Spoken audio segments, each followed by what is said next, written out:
A Amazônia, Leda, é tratada pelo Brasil como se fosse uma colônia do próprio país. E a imprensa do Sul e do Sudeste trata a Amazônia como a imprensa francesa tratava suas colônias africanas. Então, isso é uma tragédia no país Anunciada. que tem séculos que essa população vem sendo negligenciada pela sociedade, pelo Estado e pelos governos. Mas a Constituição diz, mais do que permitir, diz que favorecerá a atividade organizada em cooperativa, o garimpeiro. Por que não foram demarcadas as áreas de garimpeiros? Por que essas áreas nunca foram demarcadas? Por que eles estão obrigados a fazer isso clandestinamente? A tragédia tem que ser investigada? Tem. Os índios têm que ser protegidos? Tem. Mas é preciso outra solução. Que bom que você veio aqui ao canal Leda Nagli assistir mais um vídeo. Aproveita, faz um comentário, dá um like, avisa seus amigos, compartilhe esse vídeo e fique à vontade para curtir. Aldo Rebelo, que, entre outras coisas, foi durante 5 mandatos deputado, foi presidente da Câmara em 2005 a 2007, foi ministro da Defesa, da Ciência, Tecnologia, Inovação e do Esporte, da Coordenação Política e Assuntos Institucionais, enfim, trabalhou em vários governos, tem uma passagem, né, tem muitos anos de vida pública, é filiado ao PDT, foi deputado federal por São Paulo e é um profundo conhecedor dessas, tem uma postura nacionalista, né, na sua carreira política e é um profundo conhecedor da situação dos indígenas brasileiros. E é por isso que eu gostaria de ouvi-lo sobre essa questão que choca a gente, porque esses Yanomamis, a situação deles é uma situação delicadíssima, né? A gente fica muito chocado. E a gente fica querendo entender por que é que só agora está acontecendo de alguém prestar atenção nos Yanomamis. O que aconteceu durante esse tempo todo? Os garimpeiros não existiam antes, só passaram a existir agora? O garimpo realmente está jogando mercúrio nas águas, como dizem algumas versões no Instagram, no YouTube, etc. Então a gente fica querendo saber. E o Aldo Rebelo é uma pessoa que gabaritada para responder vídeos, essas e outras questões. Mas essa questão, a gente imediatamente pensa nele, né? Para ele explicar para a gente o que está acontecendo. Eu já busquei aqui, ele já está aqui. Com seu defectivo, meu chapeuzinho, muito bom. Muito bom, boa noite. Boa noite, Leda. Desculpe aí o mau jeito com essa tecnologia, modernidade. Eu sou Imagina, somos todos aprendizes nessa tecnologia. Mas alguns aprendem com mais dificuldade, que é o meu caso. Um grande abraço. Um grande abraço, é um prazer, muito obrigada por ter aceito o convite. Eu estava aqui dizendo, estava tentando dar o seu currículo, que é gigantesco, inclusive, além de escritor, de político, é jornalista. Eu não sabia dessa parte do jornalista, eu só sabia do político, né? Deputado federal por 5 mandatos, ex-presidente da Câmara, ex-ministro da Defesa, da Ciência e Tecnologia, da Coordenação Política, Assuntos Institucionais. E a gente, quando pensa nesses Yanomamis, e a gente se chocou, né, com a situação deles, e ainda estamos em choque, a gente pensa que você... Posso te chamar de você? Por favor.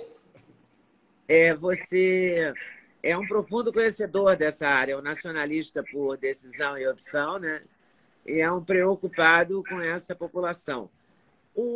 Essa situação é de agora, porque é inacreditável a situação de penúria, né, e de indigência que eles estão. Quer dizer, não pode ser uma coisa que começou hoje, ontem, não é?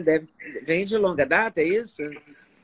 Exatamente, Leda. Nesse momento, eu estou aqui em Altamira, em pleno coração da Amazônia, tá certo? Verdade. Dessa grandeza da Amazônia. Altamira é um município que tem 159 mil quilômetros quadrados. O município de Altamira é maior do que os estados de Santa Catarina, Rio de Janeiro e Alagoas somados. Um município da Amazônia tem distâncias dentro do município de 1.300 quilômetros. Você ir da sede do município em um povoado, 1.300 quilômetros. O maior é mais do que você ir de Brasília a São Paulo, ou de São Paulo a Porto Alegre.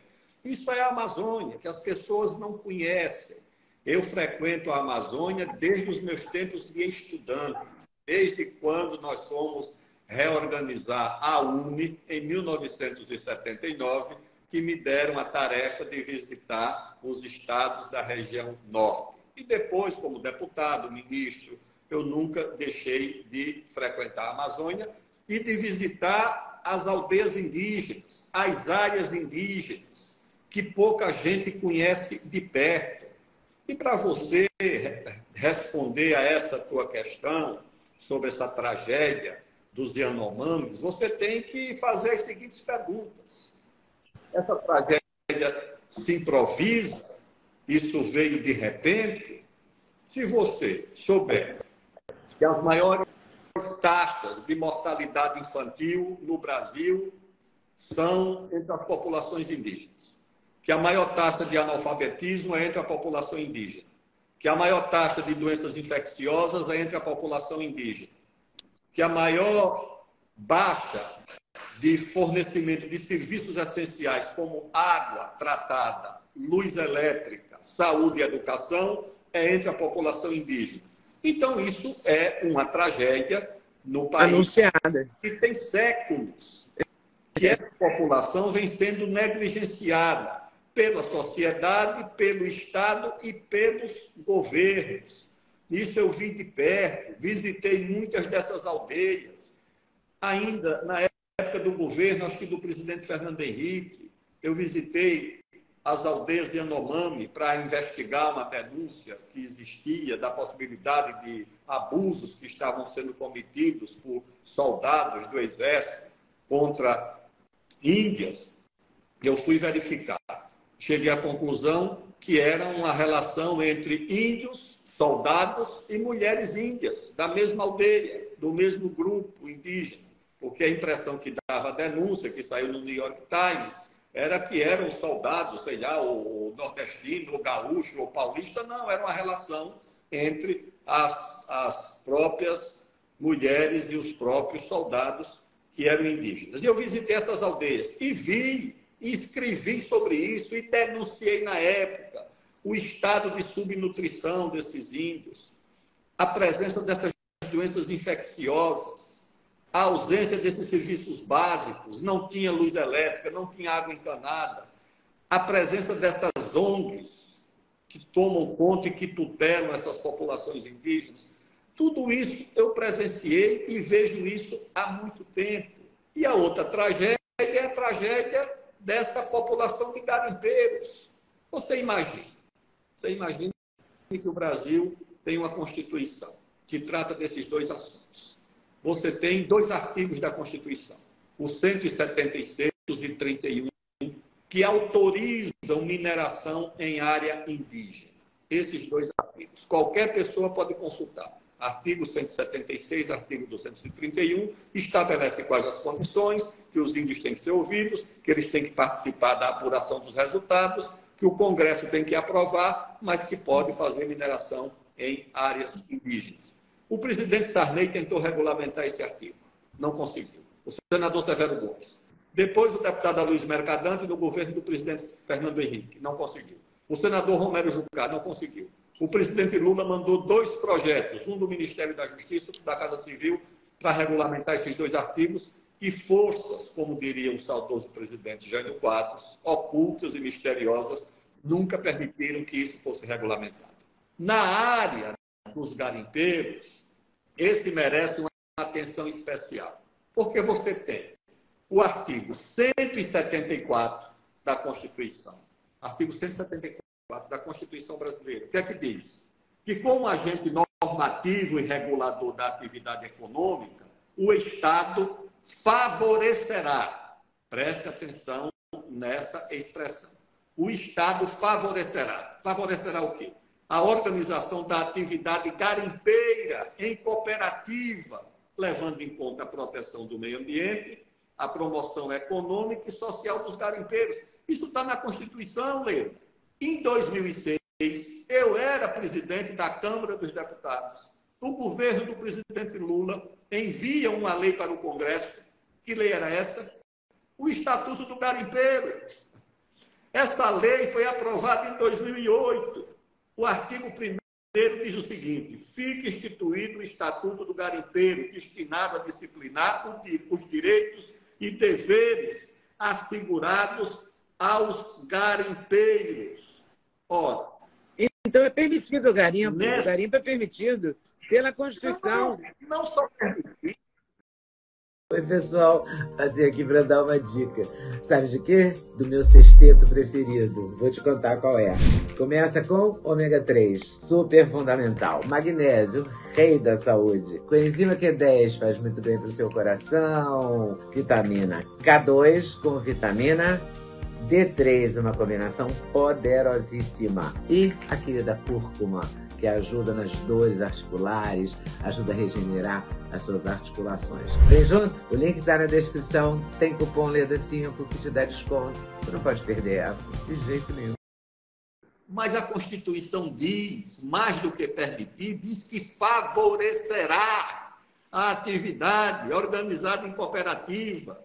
O garimpeiro, segundo este estatuto, no artigo 4º, realizará sua atividade como autônomo em economia familiar, individual, mediante contrato de parceria ou cooperativa. É isso o que está escrito, dizendo que as cooperativas de garimpeiro, Leda, houve esse artigo 5º do Estatuto do Garimpeiro aprovado no governo do presidente Lula. Artigo 5º. As cooperativas de garimpeiros terão prioridade na obtenção de permissão de lavra garimpeira nas áreas nas quais estejam atuando, desde que a ocupação tenha ocorrido nos casos que enumera.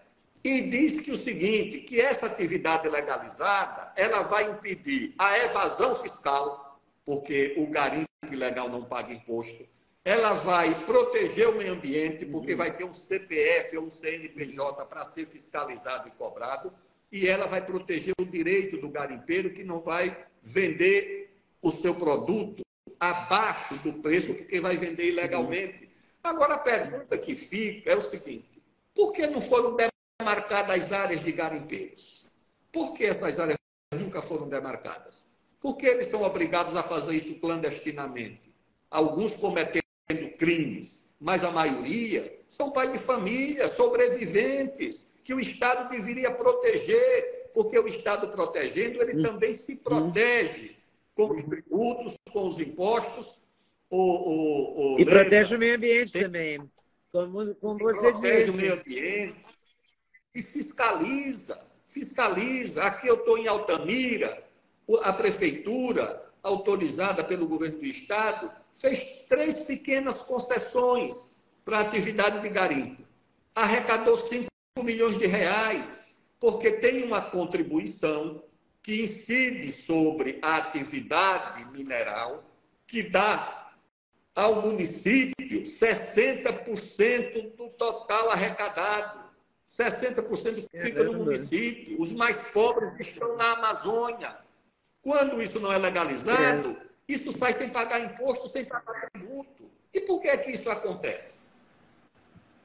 Porque algum interesse oculto está falando mais alto. É evidente que se eu sou um comprador de ouro, eu preciso comprar o ouro sem pagar imposto. É evidente que eu preciso sem pagar imposto. Tá certo? O ouro sem pagar imposto, ele sai mais barato para quem compra. Aqui teve empresa. Eu conversei isso, ouvi de um juiz federal. E aqui eu estou ouvindo todo mundo. Disse, olha, a empresa chegou aqui, se registrou, comprou ouro e mandou para a Europa. 3 anos depois, ela foi fechar. Quando foi fechar, a Receita, para fechar a empresa, conferiu que ela não tinha pago um centavo de imposto. Quando a Receita foi atrás, os proprietários já estavam todos na Europa. Não tinha mais ninguém aqui, não tinha mais nem para quem cobrar. Então, isso aqui é uma situação muito complicada, tá certo? Não é para quem conhece a questão indígena de filme de faroeste. Não, aqui a situação é mais difícil. Mais complicado, porque tem 2 lados aí muito nítidos, né?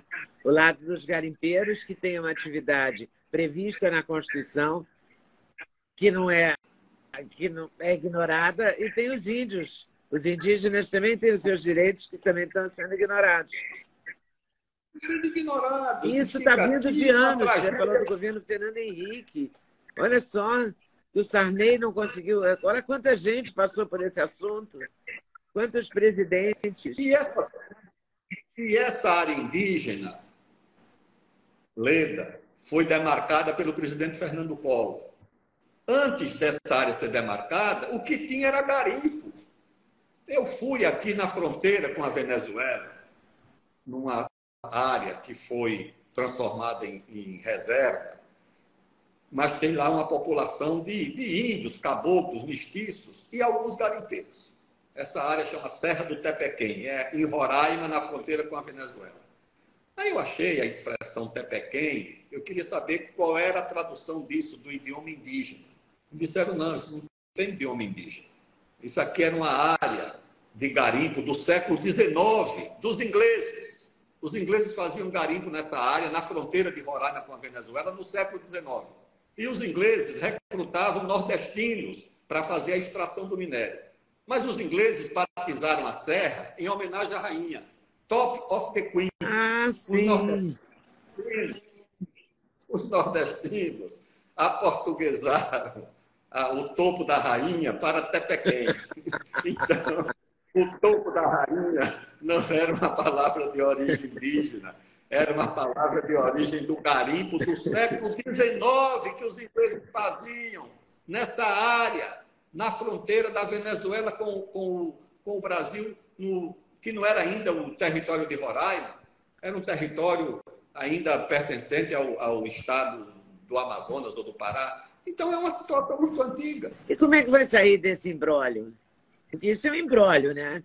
Porque agora está todo mundo comovido com os Yanomamis, não é? Que, aliás, é uma situação mesmo preocupante, comovente, mas também tem o pessoal do garimpo, que está saindo do garimpo clandestino ou não, mas são famílias que estão vivendo disso. Porque a gente aqui no Sudeste, no Sul do Brasil, a gente não pensa na Amazônia e na sua população, mas há uma população enorme que vive na floresta e que vive da floresta. A Amazônia, Leda, é tratada pelo Brasil como se fosse uma colônia do próprio país. E a imprensa do Sul e do Sudeste trata a Amazônia como a imprensa francesa tratava suas colônias africanas. Tá certo? Tem sempre a receita do que é certo, do que é errado, do que é bom e do que é ruim.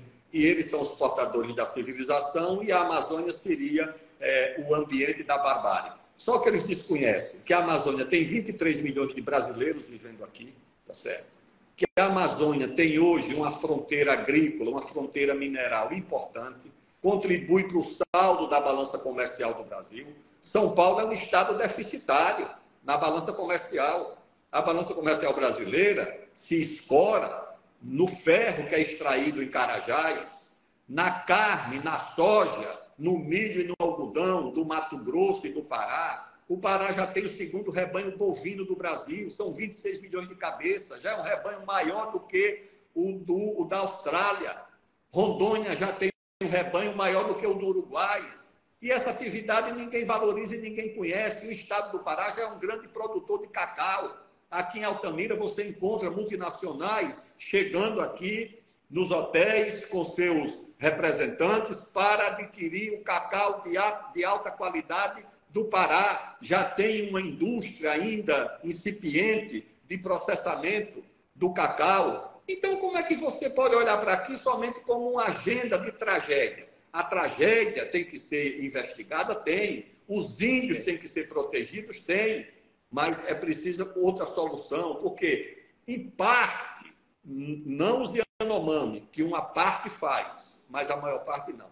Mas aqui no Pará, os mundurucus, eles fazem garimpo.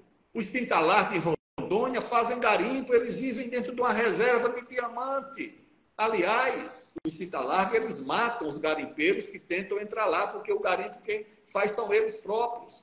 Então, como é que você vai desconhecer essa realidade?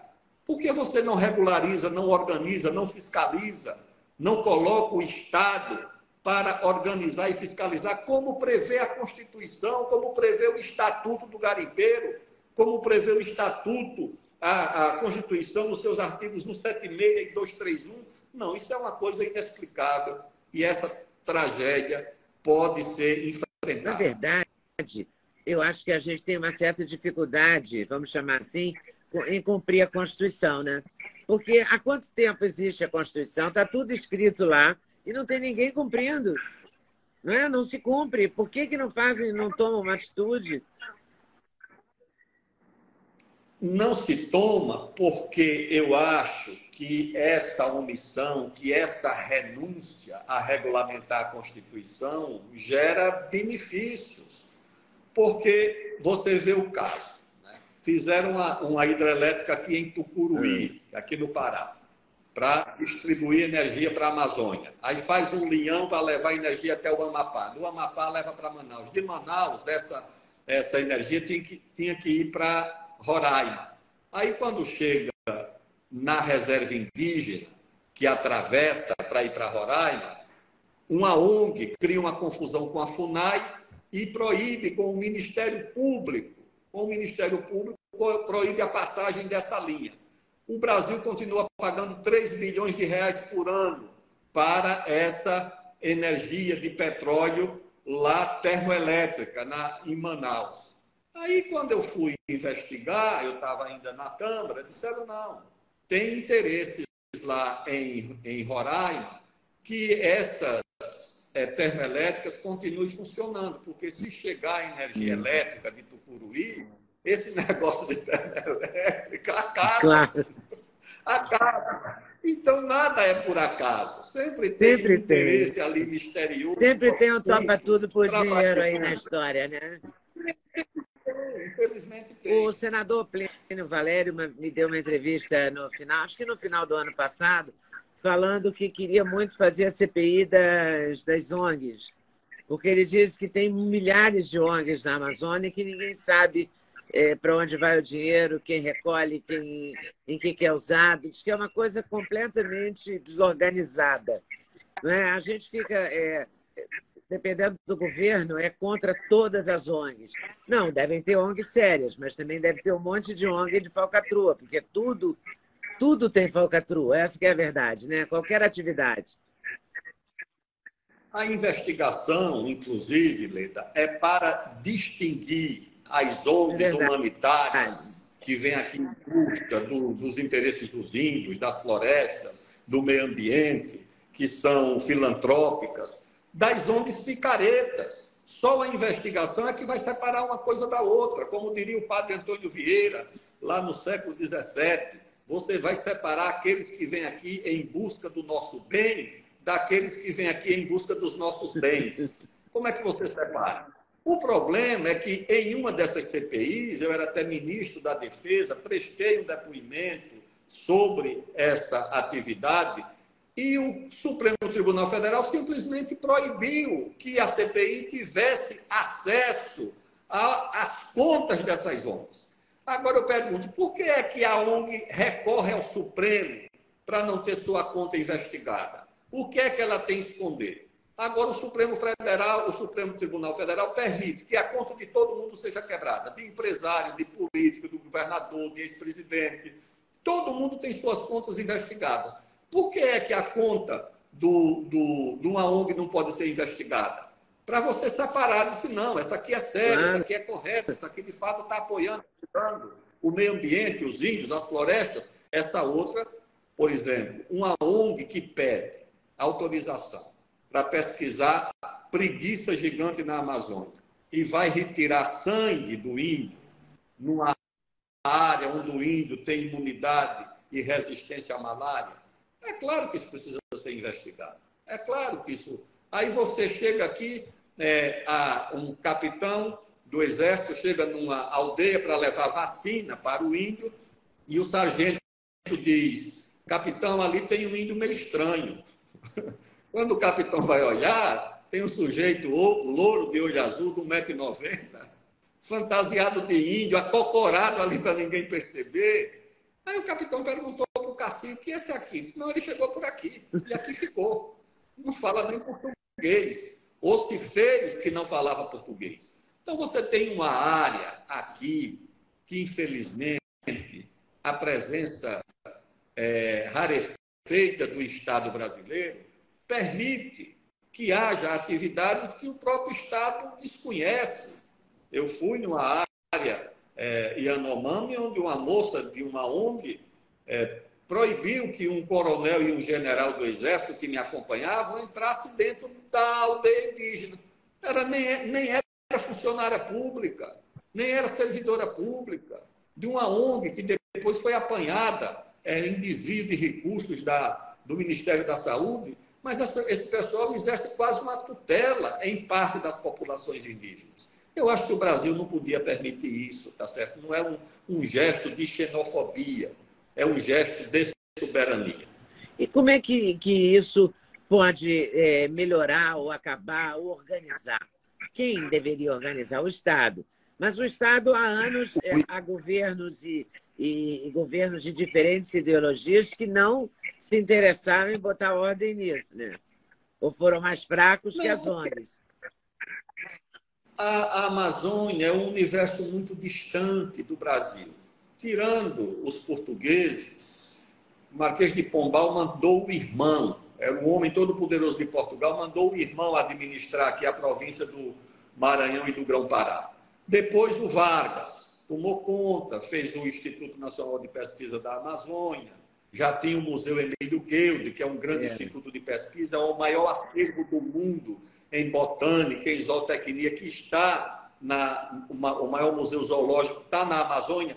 Agora, isso tudo a imprensa do Sul não conhece. Quando a imprensa do Sul quer saber sobre a Amazônia, vai ouvir uma ONG na Faria Lima, que tem uma sede em Amsterdã e um escritório na Faria Lima. Então, não vai conhecer a Amazônia. Então, é preciso, primeiro, que o Estado fortaleça essas instituições científicas de pesquisa, se faça presente, as Forças Armadas aumentem a sua presença aqui, a presença nas áreas indígenas, com saúde, com educação, com infraestrutura, com energia, com esses serviços básicos que a população indígena tem com muita deficiência, água tratada. Eu acho que isso, e regularizar essa atividade econômica, regularizar. O índio vai participar, vai ter direitos, vai ser ouvido, mas ele vai usufruir da riqueza natural que está na sua área, na sua terra. Como é que o índio vai viver dentro de uma das maiores minas de diamante do mundo e vai desconhecer, e não vai recolher esse diamante, e não vai vender? Se não for regularizado, ele vai vender clandestinamente, o preço subavaliado, o que é uma coisa indesejável. É verdade, a gente ouve muita coisa, muita história sobre a Amazônia, né? Por exemplo, que eu não sei se um general encontrou o rei da Noruega na Amazônia. Eu não sei se isso é verdade, mas isso correu na internet, que ele se surpreendeu com a presença do rei da Noruega na Amazônia. Há todo um folclore, né? Assim, agora, ontem eu vi na televisão o atual ministro da Defesa, o maranhense, esqueci o nome dele, Flávio Dino. Flávio Dino dizendo que o governo não vai participar, ministro da Justiça, né? Que o governo brasileiro, do presidente Lula, não vai participar do resgate dos garimpeiros. Eles terão que voltar por eles mesmos. Eles terão que sair das terras indígenas por eles mesmos, por iniciativa própria, por meios próprios. Será que isso é correto? Será que eles vão conseguir sair? Porque é tudo área de difícil acesso, né? Eu não conheço a Amazônia, estou falando igual jornalista do sul do Brasil. Eu sou uma jornalista do Sudeste. Eu realmente nunca fui à Amazônia. Não fui uma vez ao Pará. Pronto, 2 vezes ao Pará.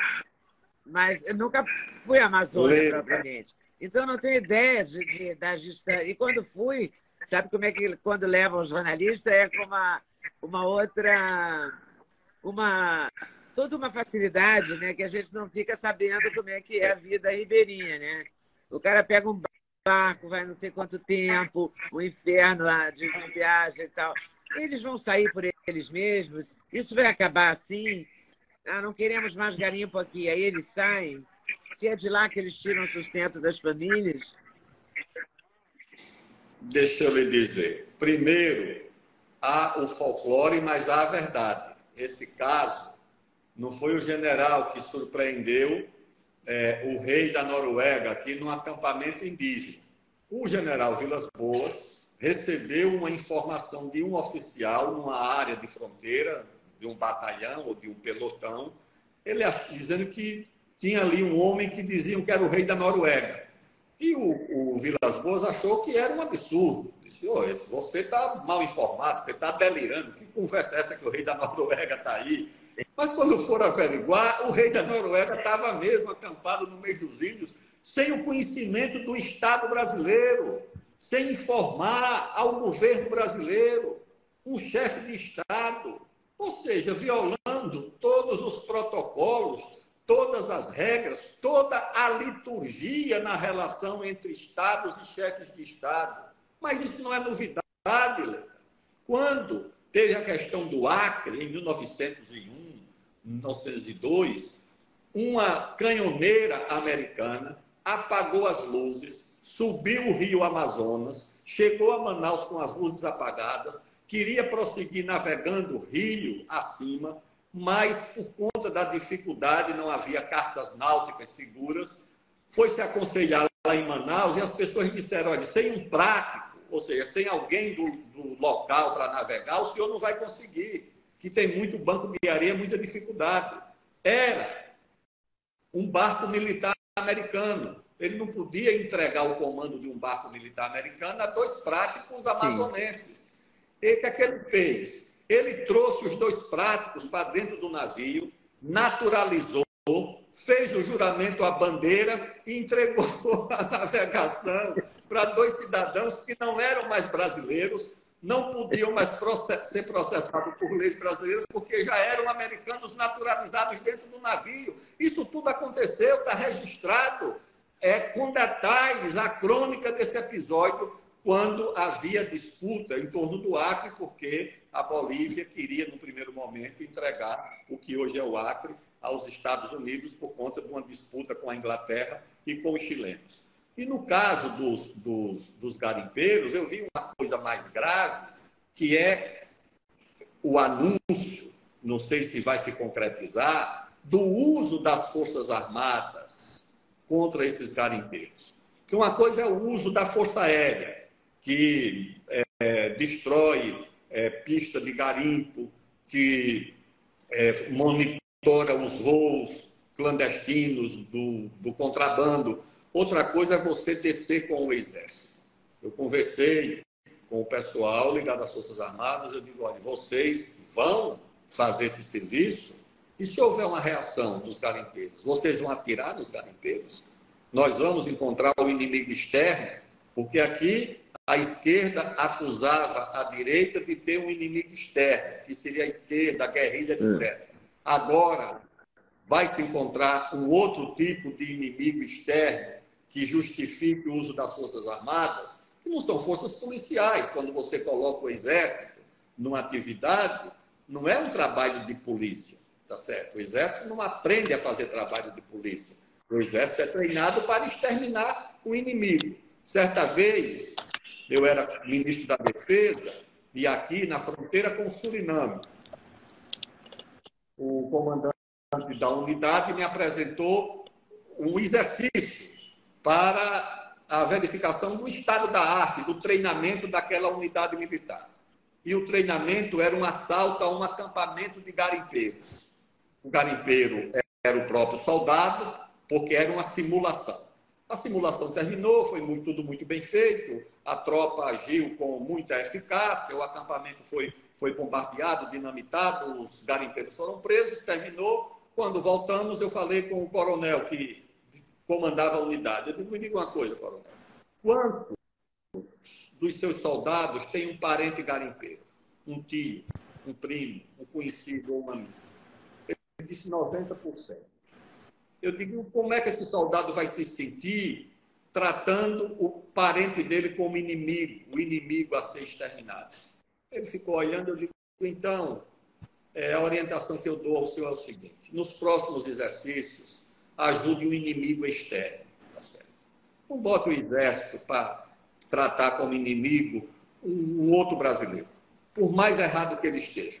Você não pode eleger como inimigo alguém da sua própria comunidade nacional. Então, o risco é exatamente esse.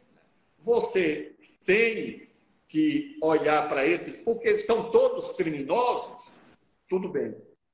O garimpo ilegal é um crime, mas são todos estupradores, são todos aliciadores de mulheres indígenas. Se você não fizer essa separação, você corre o risco de cometer uma grande injustiça. E essa população que tem família, que tem é o meio da sobrevivência deles, que aguardam a regulamentação que o Estado não fez até hoje. Você pode também achar que pode empurrar essas pessoas para o narcotráfico. Provavelmente o narcotráfico recolha essas pessoas de braços abertos, o que não corrige a tragédia que nós vivemos no presente. E só faz piorar a história do narcotráfico, porque fortalece o narcotráfico, né? Porque são pessoas que conhecem a região, que podem escapar de qualquer vistoria da polícia, do exército, tudo. Conhecem tudo. Quando você fala nas Forças Armadas, são as Forças Armadas que melhor conhecem a Amazônia, né? São as únicas instituições de Estado que têm uma relação próxima. O soldado é o melhor amigo do índio. O português só conservou a Amazônia porque ele teve o índio como aliado e o religioso. Se não fossem os jesuítas e os indígenas, Portugal não teria conservado essa Amazônia, porque a Inglaterra, a França, a Holanda eram muito mais fortes. Mas quando aqui o Pedro Teixeira subiu de Belém, ali perto de Belém, de Cametá, até o Equador, em 1637, ele dirigiu uma expedição de reconhecimento que saiu de Cametá, ali no Rio Tocantins, e foi até o Equador. Eram 70 soldados portugueses e 1.300 índios de arco e flecha. Esses foram os grandes aliados dos portugueses. Esses índios que asseguraram que Portugal protegesse a sua presença aqui no Vale. E depois, hoje é o Exército. Eu vi em várias operações. É o médico do Exército. É a dentista da aeronáutica. Eu fui numa cidade ali na fronteira com o Peru, onde a médica do Exército era a única médica do município que atendia todo mundo. Eu vi aqui no interior do Amazonas uma dentista da aeronáutica, uma jovem tenente, escovando os dentes de um menino que já tinha uns 12 anos. Eu disse, mas tenente, esse menino não sabe escovar os próprios dentes? Ela disse, ministro, esse menino nunca viu escova na vida. Aí depois eu vi ela enfileirando os meninos índios e com ensinando, chama de escovódromo, ensinando os meninos a escovar os dentes. É essa a presença das Forças Armadas, que agora estão sendo atacadas, agredidas. Elas que ajudam a proteger e a dar uma assistência social que às vezes o Estado não consegue. O índio, então, é um aliado das Forças Armadas. Ele gosta do Exército, da presença do Exército. Não tem dúvida nenhuma. Eu vi casos aqui onde o Exército e a Aeronáutica colocam para os índios, desde a construção de escolas, a esposa do tenente é quem dá aula, a profissionalização das crianças indígenas, é um trabalho muito próximo e de respeito mútuo, de respeito do índio para com o soldado, porque no pelotão de fronteira, 90% do soldado é índio. Você vai numa formação lá na Cabeça do Cachorro, em São Gabriel da Cachoeira, tem 3, 4 idiomas indígenas dentro da tropa. Eles falam tucano, eles falam a língua antiga Engatu, eles falam o baniwa, tudo dentro da mesma tropa. Eles cantam o hino na língua deles. é uma presença muito grande do Exército dentro das comunidades indígenas. E uma presença muito querida, muito respeitada. Pois é, mas se acusa muito, nesse momento, o governo atual, que é o governo de esquerda, acusa o governo do ex-presidente Bolsonaro de ter facilitado o garimpo, de ter passado a mão na cabeça dos garimpeiros, permitido o garimpo e tal. Mas se o garimpo está previsto na Constituição,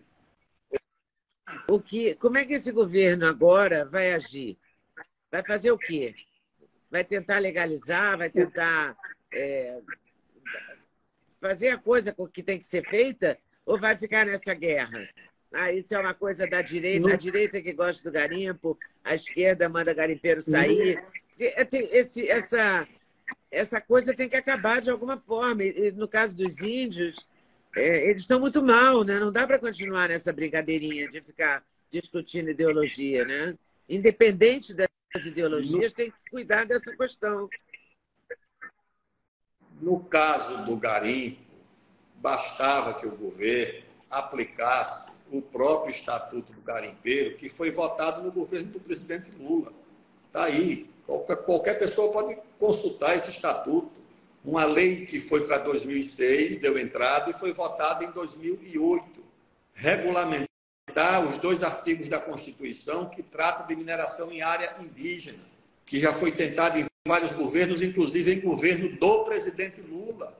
Eu lembro disso, eu era da base do governo, e eu lembro de visitar essas áreas de Roraima e ver a presença do garimpo. Não havia muito, porque tinha a atividade econômica, tinha a produção de arroz, quando esses arrozeiros foram expulsos contra a vontade dos índios, numa canetada de um ministro do Supremo, um ministro, grande ministro, um homem sábio, digno, inteligente, mas que cometeu um erro grave ao aceitar a demarcação da Raposa Serra do Sol em áreas contínuas que os índios não queriam, sem ouvir um índio. O ministro Aires Brito não viu um índio sequer, não foi a Roraima uma única vez. Eu sei disso porque acompanhei de perto. Eu era ministro do governo do presidente Lula. Disse a ele, vamos cometer um grave erro. Levei, inclusive, uma prefeita do PT, da cidade de Uiramutã, do Partido dos Trabalhadores, para ter uma audiência com o presidente Lula. Ela disse, presidente, o meu avô chegou em Uiramutã em 1908, como é que eu sou invasora de alguma coisa? O meu pai nasceu no Uiramutã, eu nasci no Uiramutã. Eu sou invasora do quê? Era prefeita do município que estava condenada a ser extinto com essa demarcação. Uma coisa completamente obtusa, com falsificação, com crimes, indo buscar índio na Guiana para atravessar a fronteira, para aumentar a área a ser demarcada, pegando aldeias indígenas de 150 índios, dividido em 3 de 50, para aumentar a área de demarcação, falsificando o inventário, não é o inventário, o censo demográfico de índios, para aumentar a área demarcada. Isso tudo foi provado por investigação policial. Tem um relatório insuspeito do deputado Lindenberg Farias. Quem quiser consultar, vai lá. Relatório do deputado Lindenberg Farias sobre a Raposa Serra do Sol. Está tudo dito no relatório. As falsificações que foram cometidas nessa demarcação, as injustiças. Eu escolhi, na época, o deputado Lindenberg, eu digo, vou escolher um deputado de esquerda do Rio de Janeiro, porque ninguém vai dizer que ele vai favorecer os garimpeiros, os fazendeiros. E ele fez um relatório belíssimo, que está à disposição na internet, tá certo? Sobre os erros e os crimes cometidos na demarcação dessa área. Agora, essa narrativa, naturalmente, não interessa a certos círculos que preferem trabalhar com outras informações e com outras ideias. Esses índios Yanomamis, outra coisa que circula na internet, até tem a palavra de um deputado da Venezuela, que eu também não sei se ele é deputado, porque eu vi esse depoimento na internet, e não tem como discutir, não tem como provar que os Yanomamis que apareceram para nós magérrimos, subnutridos, terrivelmente vilipendiados, eles são venezuelanos. Isso tem alguma coisa a ver, não? Isso é verdade? A época que eu visitei várias vezes essas áreas dos Yanomami, havia já um processo de subnutrição, principalmente naqueles que ainda tinham essa atividade de coleta e de caça, porque alguns já tinham se adaptado à agricultura, já prestavam serviços nessas áreas de arroz. Por isso que eles não queriam que esses arrozeiros fossem expulsos, porque eles já tinham uma convivência. Os arrozeiros foram expulsos, né? Foram expulsos, todos eles desmontados, uma coisa triste e terrível de se ver. Foram todos expulsos. E os índios que estavam lá migraram todos para a periferia de Boa Vista. Você desembarca, meia-noite, 2 horas da manhã, você vê os índios lá nas cercanias do aeroporto, no estacionamento do aeroporto, pedindo uma coisa, pedindo outra, porque eles vieram para a periferia da cidade, porque estão em conflito com esse estágio da caça e da coleta. Eles sabem que já tem outros meios para sobreviver. O índio, ao invés do arco e da flecha, ele quer uma espingarda. Eles me pedem isso, uma espingardinha para caça. Eles pedem máquinas agrícolas, porque diz que tem muito menino, muita boca para alimentar. Eles querem viver de acordo com o tempo que a gente está vivendo, é isso, né? Exatamente, que é um aparelho celular. Como é que você vai dizer para uma menina? Eu vi a mãe da menina, adolescente índia, 14, 15 anos. Ela quer conviver com outras adolescentes. Isso é natural, é o mundo com o qual ela tem contato. Então, mas é uma área de fronteira. E o índio, a consciência dele é a consciência local. Ele não sabe se está na Venezuela ou no Brasil, ele sabe que está na área dele. Então, ele vai de um lado para o outro, mas nessa área o estágio de subnutrição já era elevado. E agravou-se agora por quê? Eu vi aqui uma matéria aqui em Altamira. Porque uma parte dos índios se junta também com o garimpo, porque atrás do ouro, e a família fica passando dificuldade também. Tem essa situação do índio que ele próprio se associa de alguma forma para obter algum benefício dessa atividade de garimpo, porque você não explica essa situação de indigência, de subnutrição, se não for por um conflito entre a vida que ele tem, que ele leva, e aquela que ele gostaria de levar. A aspiração que ele tem. Eu vejo, quando eu visito uma área indígena que não tem internet, que não tem rede, que você leva uma rede própria, no caso do Ministério da Defesa, ele quer ver como funciona um celular. Ele tem essa curiosidade. Ele quer se ver, quer se fotografar, quer se filmar, as adolescentes e os adolescentes principalmente. Então, não é uma situação fácil de enfrentar. A deputada Silvia Waiapi, o nome assim, que acabou de ser eleita, né? Acabou de tomar posse como deputada, que é indígena, ela diz isso, que os índios querem ter uma vida como as pessoas não índias, digamos assim, né? E que vão lutar por isso, mas é mais ou menos natural, porque todos nós queremos a internet, todos nós queremos uma vida, né, as modernidades do mundo. E eles sabem que isso está disponível. E por que eles não podem ter acesso? Por que é que isso pode ser negado a eles para proteger o que uma forma? Porque a identidade, a cultura do índio não é negada simplesmente por ele ter acesso ao conhecimento, à aritmética, à leitura, ao celular, à televisão, à internet. Não. Ele vai proteger. Agora, você achar que ele vai continuar vivendo nesse estágio da coleta e da caça, sem conhecer a aritmética, e isso não vai entrar em confronto com o mundo real, é uma ilusão. Eu vi um antropólogo, amigo meu, europeu, que veio aqui fazer uma pesquisa sobre os índios que não conhecem a aritmética, não sabem contar. Eles contam um, dois e acabou. Eu falei para ele, digo, os teus antepassados também não sabiam, tá certo? Nenhum povo antigo que não conhecia aritmética sabe contar. Ou ele conhece aritmética ou ele não sabe contar. Agora, por que é que o nosso não pode aprender a contar? Para preservar que tipo de cultura e de identidade? A da ignorância? Não, por favor. Ele vai continuar sendo índio, ele vai continuar cultivando a sua memória, a sua cultura, a sua identidade, mas ele vai aprender matemática, aritmética, português, vai mudar essa situação que vocês acham que deve ser preservada.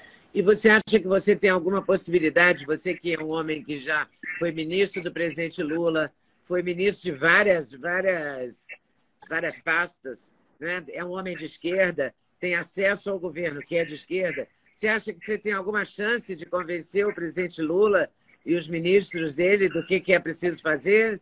Você acha que você tem prestígio para isso? Não, não acho.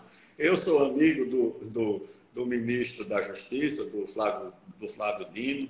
Convivemos, inclusive, um tempo no mesmo partido, no PCdoB, me dou bem com ele. Conheço o atual ministro da Defesa, sou amigo dele, o ministro José Múcio, é um homem de grandes qualidades, de grandes virtudes. Conheço boa parte dos ministros, tá certo? Mas não é um problema simples, porque eu acho que a Amazônia foi envolvida numa agenda de conflito. Por quê? O caso do meio ambiente. É claro que a equipe que está no meio ambiente tem um conflito grande com a Amazônia, com a atividade econômica, com a produção agrícola, com a pecuária. Eu conheço isso. A Marina foi contra o Código Florestal. Eu era da base do governo. E para fazer o Código Florestal, nós precisamos enfrentar. Foi contra a lei da biossegurança, a lei dos transgênicos. Eu era o líder do governo Lula quando fui o relator dessa lei. Nós tivemos que enfrentar a oposição dela. Essa outra moça que se elegeu em São Paulo agora, que é deputada federal para São Paulo, muito ligada aos europeus, aos americanos, que é a ministra das populações indígenas, vai ter conflito com esses índios aqui, que querem ter atividade econômica, que querem produzir nas suas terras, que querem usufruir dos recursos minerais das suas terras. Eles foram aqui nos Munduruku, aqui em Jacareacanga, queimaram aldeia, queimaram equipamento, mas tem um conflito grande aqui. Não sei como é que isso vai ser resolvido, tá certo? Eu sou da paz, como se diz, mas acho que a solução para a Amazônia não é essa a que o atual governo propõe. Eu acho que ou eles mudam a agenda, ou eles vão ter dificuldade no Congresso e vão enfrentar muita resistência aqui na região. Eu vejo aqui em Altamira, conversando com as pessoas, que eu converso com todo mundo, converso com o sindicato, converso com o engenheiro, converso com o bispo, converso com a associação comercial, converso com o índio, converso com todo mundo. Eu vejo uma preocupação muito grande. Porque você, Leila, tem 600 mil estudantes universitários aqui na Amazônia. 600 você mil? 600 mil, tá certo. Você abre um curso de engenharia de petróleo e gás na Universidade Federal do Pará. Aí você proíbe prospecção de petróleo na foz do rio Amazonas. Ou seja, é uma esquizofrenia, porque você abre um curso, a atividade que o menino pode trabalhar fica proibida. Você abre um curso de veterinária na Universidade Federal do Pará, em Marabá, mas, em compensação, você quer acabar com a pecuária na Amazônia. Você abre um curso de engenharia florestal, mas, em compensação, não pode ter atividade com madeira. O que é que vai funcionar aqui? Qual vai ser a renda, o emprego, o trabalho que você vai oferecer para essa juventude? Se tudo que pode produzir renda, emprego, meio de vida, que é agricultura, pecuária, mineração e madeira, ou seja, você pode ter uma próspera indústria de madeira na Suécia. Na Amazônia você não pode. Ela é uma atividade criminosa, ela é uma atividade incentivada na Suécia. Eu era ministro da Defesa, fui visitar lá o negócio dos gripes. Aí saí com o ministro da Defesa da Suécia e vi que nas construções só tinha madeira, não tinha nenhuma estrutura de metal. Eu perguntei para ele, ministro, por que só tem madeira, não tem estrutura de metal? Ele disse, ministro, o que nós produzimos é madeira. Então, nós temos um incentivo ao uso de madeira. Nós não produzimos metal. Então, o metal aqui tem uma sobretaxa muito alta. que é para todo mundo usar madeira. Então, na prática, quando nós destruímos a nossa indústria de madeira na Amazônia, nós estamos protegendo a indústria de madeira da Pois Suécia.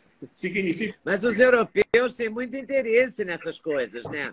O Macron, o presidente da Suécia, os artistas de Hollywood que se metem com a Amazônia com uma desenvoltura e não conhecem nada, conhecem tanto quanto eu, ou seja, nada, entendeu?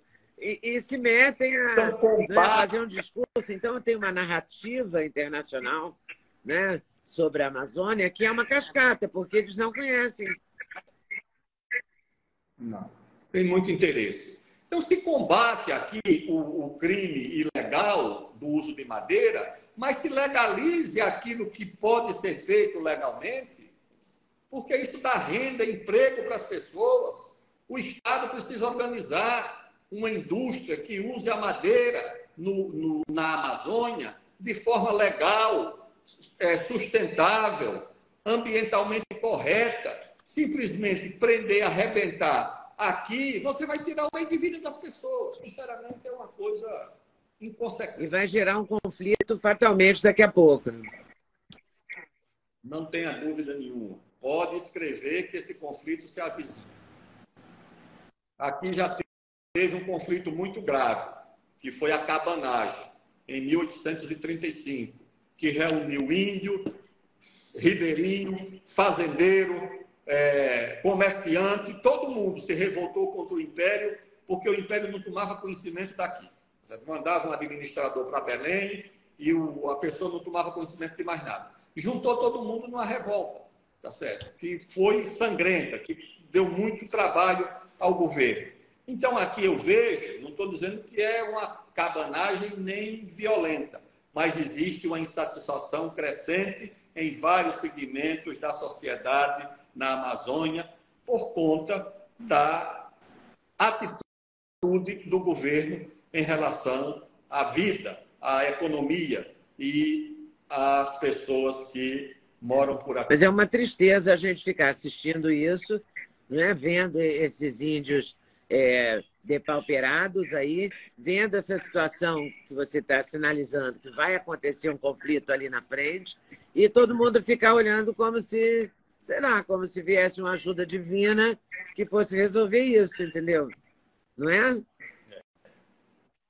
O Estado tem que agir com equilíbrio e com parcimônia, colocando dentro da equação todos os elementos que precisam de solução. Você precisa proteger os indígenas, precisa proteger a economia, precisa proteger a natureza, precisa proteger o desenvolvimento, precisa proteger o garimpeiro. Você precisa proteger todos os brasileiros que estão aqui, coibindo o crime, coibindo a ilegalidade, coibindo o atentado contra o meio ambiente, mas assegurando as pessoas. Aqui não, aqui é o seguinte, a área que devia ser protegida, o Estado abandona. Aí entra o madeireiro ilegal, queima-se áreas inteiras, porque ela está abandonada. E a área que produz, ela é perseguida. Ou seja, ao invés de proteger quem produz e, ao mesmo tempo, proteger o que deve ser protegido, que são áreas muito grandes, o estado do Amazonas tem 95% da sua área coberta por vegetação nativa. Aqui na cidade, no município de Altamira, que tem 159 mil quilômetros quadrados, tem mais de 90% de área coberta de vegetação nativa. Então, você protege isso, e 10% onde se produz, onde se cria uma vaca, se planta um milho, se planta uma coisa, vamos ajudar essas pessoas. Mas não, você abandona a área que devia ser protegida e vai perseguir aquela que vai garantir a sobrevivência das pessoas. Não, isso não tem sentido. Por favor. Oi, pessoal, tudo bem? Passei aqui para avisar que o meu cesteto de suplementos, os queridinhos da Leda, já tem um link especial. Então você compra direto, numa tacada só, o cesteto. Ah, sim, você pode acrescentar colágeno, você pode acrescentar melatonina, tudo depende da sua escolha. Mas dormir bem é o melhor negócio, pode acreditar em mim. Vale conferir com certeza. Vai lá no link.